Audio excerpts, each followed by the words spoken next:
ഈശോയിൽ ഏറ്റവും സ്നേഹമുള്ളവരെ, അവൻ സമ്പന്നനായിരുന്നിട്ടും നിങ്ങളെ പ്രതി ദരിദ്രനായി എന്ന വിശുദ്ധ പൗലോസ്ലീഹായുടെ വാക്കുകളാണ് ഇന്ന് നമ്മൾ ധ്യാനിക്കുന്നത്. വിശുദ്ധ അഗസ്റ്റിൻ ഈ രഹസ്യത്തെക്കുറിച്ച് മനോഹരമായി പറയുന്നുണ്ട്. മനുഷ്യനായവൻ ദൈവമാകുവാൻ വേണ്ടി ദൈവം മനുഷ്യനായി തീർന്നു. ഒന്ന് ചിന്തിച്ചു നോക്കൂ. പ്രപഞ്ചത്തിന്റെ മുഴുവൻ ഉടയോനായ ദൈവം സ്വർഗത്തിന്റെ മഹത്വം വെടിഞ്ഞ് ഒരു കാലിത്തൊഴുത്തിൽ പിറക്കുവാൻ തിരുമനസ്സായി. അതാണ് കെനോസിസ് അഥവാ ശൂന്യവൽക്കരണം. എന്തിനാണ് അവൻ ദരിദ്രനായത്? പാപത്താൽ ദരിദ്രരായ നമ്മെ ദൈവകൃപ കൊണ്ട് സമ്പന്നരാക്കാൻ. അവൻ ദാസന്റെ രൂപം സ്വീകരിച്ചതുകൊണ്ട് നമ്മൾ ദൈവമക്കളായി. അവൻ മരണം ഏറ്റുവാങ്ങിയതുകൊണ്ട് നമ്മൾ നിത്യജീവന അവകാശികളായി. അതുകൊണ്ട് പ്രിയപ്പെട്ടവരെ, ഭൗതികമായ സമ്പത്തല്ല, മറിച്ച് ക്രിസ്തു നൽകിയ ഈ രക്ഷയാണ് നമ്മുടെ ഏറ്റവും വലിയ സമ്പാദ്യം.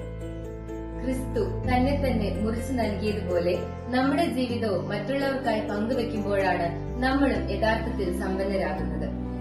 ഇന്നത്തെ സുഹൃത ജപം: എനിക്ക് വേണ്ടി ദരിദ്രനായ ഈശോയെ, എന്റെ ഹൃദയത്തെ എപ്പോഴും സമ്പന്നമാക്കണമേ.